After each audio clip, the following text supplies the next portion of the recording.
का ससुर था। जिस जरासंध की 2 पुत्रियां अस्ति और प्राप्ति दोनों विधवा हो गई थी, तो अपने मायके चली गई, पिता के पास चली गई, जरासंध के पास चली गई और जरासंध के पास जाकर के गिड़गिड़ाने लगी। जरासंध के पास गिड़गिड़ाने लगी और जरासंध ने सौगंध खाई कि जिस कृष्ण ने, जिस बलराम ने मेरी कन्या, मेरी बेटियों के लिए विधवा किया है, मैं उस नगरी को और उनके लिए मिटा करके रखूं। और 16 बार आक्रमण किया। मथुरा नगरी के ऊपर आक्रमण करता है बलराम के द्वारा, कृष्ण के द्वारा यदुवंशियों की सेना तैयार करी गई और उस जरासंध को हरा दिया। और वो जरासंध हार करके गया, फिर प्रबल होकर के आया, 16 बार लगातार आया। भगवान कृष्ण 11 वर्ष 52 दिन के थे तो मथुरा में गए और मथुरा में पहुंच करके मेरे भाई बहन 14 वर्ष, 13 वर्ष पूरे, वो 14 वर्ष जब शुरू हुआ था तो 13 वर्षों के बीच में 16 बार आक्रमण किया उस जरासंध ने। कहते भी जिस तरह धरती के ऊपर आक्रमण किया जाता है वो धरती नष्ट हो जाती है, वो सब छिन्न भिन्न हो गई थी। तो उस समय भगवान ने विचार किया कि अब क्या किया जाए, ये यदुवंशी, ये मथुरावासी कहां रखे जाएं। तो उन्होंने विश्वकर्मा का आह्वान किया और इस तरफ युद्ध प्रारंभ हो गया। कौन? कालयवन को लेकर के आया जरासंध, जिस कालयवन की मौत मानदाता के पुत्र सुमुचकुंद के साथों से कराई थी। लेकिन आज अपने आप स्वयं भगवान ने विचार किया कि अब इस धरती पर नहीं रहा जाएगा, तो विश्वकर्मा का आह्वान किया। उस विश्वकर्मा से कहा, विश्वकर्मा हमें कोई नगरी निर्माण कर जहां हम चले जाएं। तो विश्वकर्मा ने समुद्र के बीच में, ये जो जहां द्वारिका हम बैठे हैं, ये द्वारिका मूल द्वारिका नहीं, समुद्र के बीच में नगरी बसाई जिसका नाम द्वारिका हुआ। हर द्वार पर हरि मिले उसको द्वारका कहते हैं। हर द्वार पर हरि मिले उसे द्वारिका कहते हैं।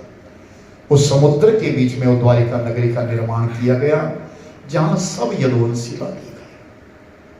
पूरा समाज जो था वो द्वारिका में बस गया था। जो द्वारिका आज नष्ट हो गई, वो समुद्र में डूब गई थी, उसके अवशेष बाकी है। और ये नगरी तो है कलयुग की बसाई नगरी है, राजा महाराजाओं ने बनाई है।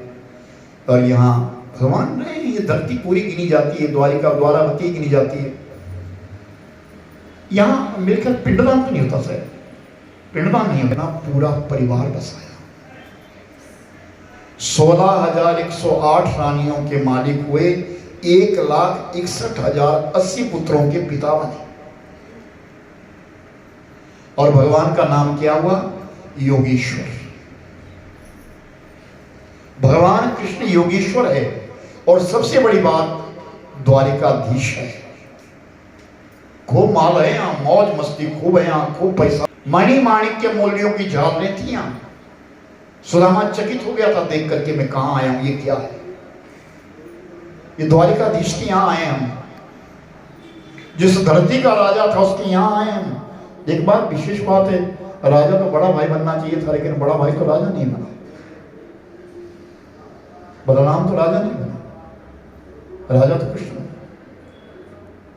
द्वारिका से कृष्ण का नाम हुआ, जबकि बलराम जी को आकर किया गया, आप बैठिए इस गादी के ऊपर, आप विराजमान हो जाइए। लेकिन बलराम ने कह दिया था, नहीं कान्हा, मैं नहीं बैठूंगा, कृष्ण ये तेरा काम है,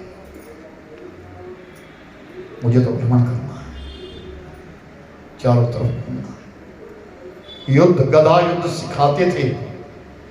दुर्योधन के गुरु है, भीमसेन के गुरु थे बलराम जी महाराज।